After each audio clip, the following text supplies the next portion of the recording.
தமிழகமெங்கும் கிளைகள் கொண்ட Annamal institute of hotel management and hospital management படிப்பில் சேர்வதற்கான அட்மிஷன் நடைபெறுகிறது. திமுக தலைவர் மு.க. ஸ்டாலின் விரைவில் சட்டமன்றம் வருவார் என்று முன்னாள் அமைச்சர் கே.என். நேரு தெரிவித்துள்ளார். புதுக்கோட்டை மாவட்டம் ராலிமலையில் திமுக மாநில விவசாய தொழிலாளர் அணி துணைத் தலைவர் சந்திரசேகரின் தாயார் பிச்சையம்மாள் பட திறப்பு விழா நடைபெற்றது.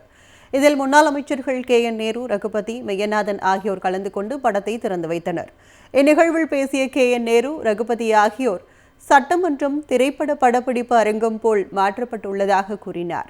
முதலமைச்சர் கதாபாத்திரத்தில் ப்ரோ விஜய் நடித்துக் கொண்டிருப்பதாகவும், தமிழ்நாட்டு மக்களை எப்படி நடித்து ஏமாற்றினாரோ அதேபோல் சட்டமன்றத்தில் நடித்து வருவதாகவும் அவர்கள் விமர்சித்தனர். மேலும் திமுக தலைவர் மு.க. ஸ்டாலின் விரைவில் சட்டமன்றத்திற்கு வருவார் என்றும் கே.என். நேரு உறுதிபட கூறினார்.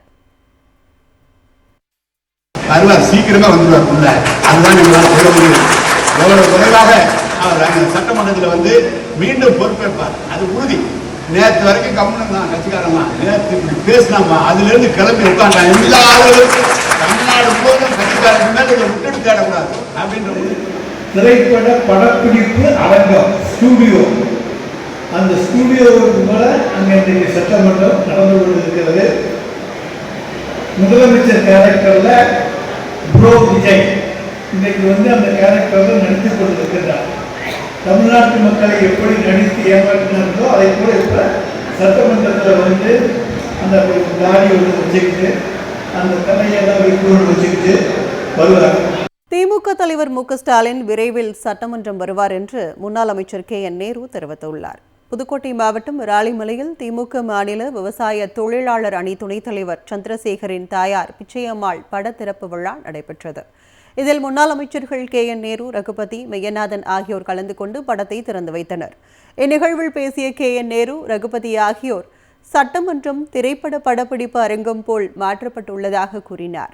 முதலமைச்சர் கதாபாத்திரத்தில் ப்ரோ விஜய் நடித்துக் கொண்டிருப்பதாகவும், தமிழ்நாட்டு மக்களை எப்படி நடித்து ஏமாற்றினாரோ அதேபோல் சட்டமன்றத்தில் நடித்து வருவதாகவும் அவர்கள் விமர்சித்தனர்.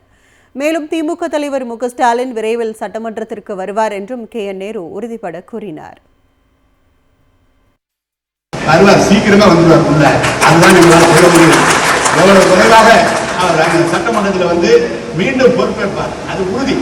நேற்று வரைக்கும் கம்முனம் தான், கட்சிக்காரன் தான். நேற்று இப்படி பேசினாமா, அதுல இருந்து கிளம்பி உட்காண்டான். எல்லா ஆளுகளும் தமிழ்நாடு முழுவதும் கட்சிக்காரன் மேல இதை விட்டுட்டு தேடக்கூடாது அப்படின்ற திரைப்பட படப்பிடிப்பு அரங்கம் ஸ்டூடியோ, அந்த ஸ்டூடியோவுக்கு மேல அங்க இன்றைக்கு சட்டமன்றம் நடந்து கொண்டிருக்கிறது.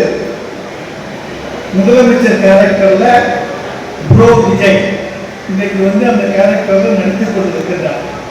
தமிழ்நாட்டு மக்களை எப்படி நடித்து ஏமாற்றினார்களோ அதை கூட இப்ப சட்டமன்றத்தில் வந்து அந்த தாடி ஒன்று வச்சுக்கிட்டு அந்த தலையெல்லாம் வைக்கோடு வச்சுக்கிட்டு வருவார்.